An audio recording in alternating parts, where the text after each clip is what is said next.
Well, I first wanted to become a writer when I was a teenager. I grew up in Rockaway. Every fall, the beaches would be completely empty. Rockaway's on the coast. I would walk on the beach and read poetry, and I was intoxicated with language.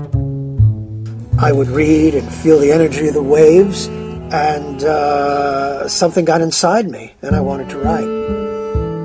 I had absolutely nothing to say, but I knew I wanted to speak.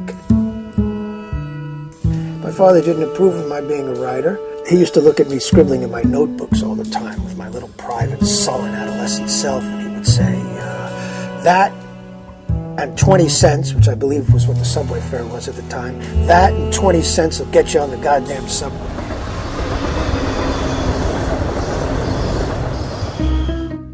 I left home when I was 16. I was still in school, and I would work at nights at a bookstore on 3rd Avenue and 59th Street. My father wanted me to join the family business. There's a little scrap metal business. And after I refused this offer, which was no little thing for him to make, I was on my own. So he didn't want to know what I was doing, and I didn't burden him with the news. I'm privileged to be able to make a living at the moment as a writer. And I do so by being like the old English writer Defoe, who used to say, I write with both hands. I do journalism, I do my column, books. I approach writing the way my father approached scrap metal, which is with horse sense, as he would sell his scrap to the steel mills and they would turn it into material for cars and construction. So I take my raw material and attempt to turn it into something that's palatable to a larger public.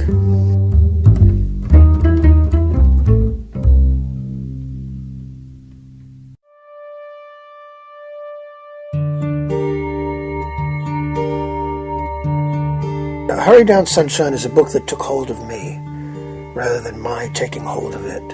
It's not a book I searched out and nurtured into being. It's a book that came to me whole and that I had to do justice to.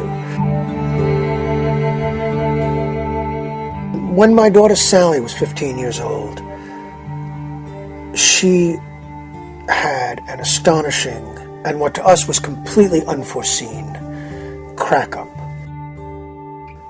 Like this, so it seemed, she became another person. She was speaking a language that I didn't speak. She could not hear the language that I spoke to her. We were in separate worlds. She was in psychosis. Later diagnosed as severe bipolar mania, a very severe case of it. The experience of seeing it stabbed me deeply, and I couldn't believe it. I couldn't believe that what was happening. It seemed like science fiction, that this person who I knew as well as anyone in the world was suddenly completely separated from me and was impenetrable. It was like watching a death over and over.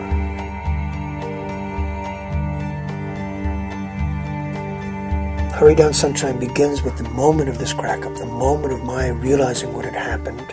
And the book is told as it's happening. This was what was amazing about the experience, was what it was doing to us in its dramatic moment. I stayed true to that throughout. It's a story of a summer, and it takes place in the time span from July 5th to the early fall. I consider this book to be in the humanist tradition, in the sense that it brings our compassion and our ability to enter into the experience of other people. This is always what literature has done for me at its highest level.